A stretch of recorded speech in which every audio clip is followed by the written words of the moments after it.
Viewers, इसी topic को English में देखने के लिए देखिए दृष्टि आईएएस इंग्लिश यूट्यूब चैनल। दृष्टि आईएएस के टू द पॉइंट प्रोग्राम में आपका स्वागत है। आज के एपिसोड में हम बात करेंगे संविधान पीठ की, लेकिन सबसे पहले जान लेते हैं कि टॉपिक आखिर खबरों में क्यों है। हाल ही में सुप्रीम कोर्ट ने मृत्यु दंड के एक समान नियम बनाने से संबंधित एक मामले को संविधान पीठ को सौंप दिया। चलिए जानते हैं कि संविधान पीठ क्या है। यह सर्वोच्च न्यायालय की एक पीठ होती है जिसमें 5 या उससे अधिक न्यायाधीश शामिल होते हैं। संविधान पीठ का प्रावधान भारतीय संविधान के अनुच्छेद 145(3) के तहत किया गया है। संविधान की व्याख्या के संबंध में या कानून के महत्वपूर्ण प्रश्न से जुड़े किसी भी मामले का फैसला कम से कम 5 न्यायाधीशों की पीठ द्वारा किया जाना चाहिए। ऐसी पीठ को संविधान पीठ कहा जाता है।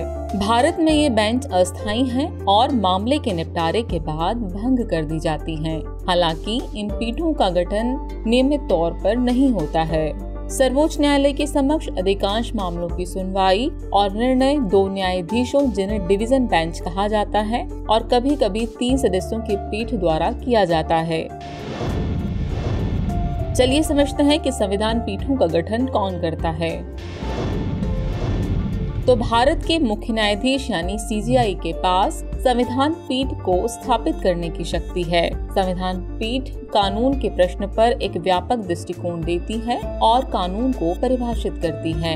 भारत में डीवाई चंद्रचूड़ 21 संविधान पीठों का हिस्सा रहे हैं, जो देश में सबसे ज्यादा है।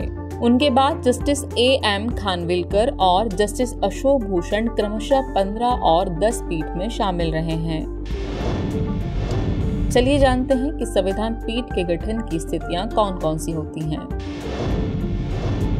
वर्तमान में ऐसी 4 स्थितियां हैं जब ऐसी पीठ का गठन किया जा सकता है। पहला, यदि किसी मामले में संविधान की व्याख्या से संबंधित कानून का महत्वपूर्ण प्रश्न शामिल है।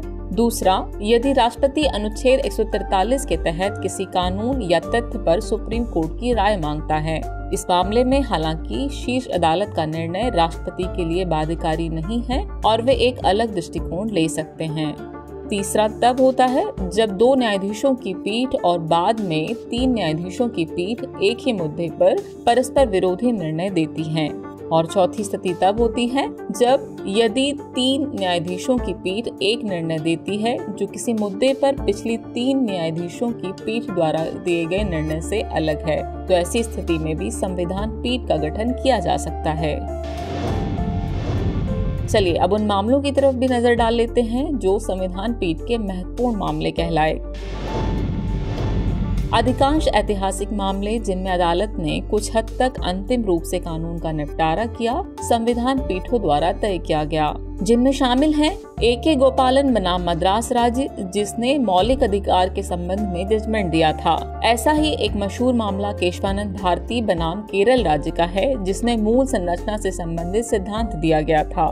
और एक मामला ओबीसी आरक्षण से जुड़ा हुआ है, जो अशोक कुमार ठाकुर बनाम भारत संघ के मामले से जुड़ा हुआ था।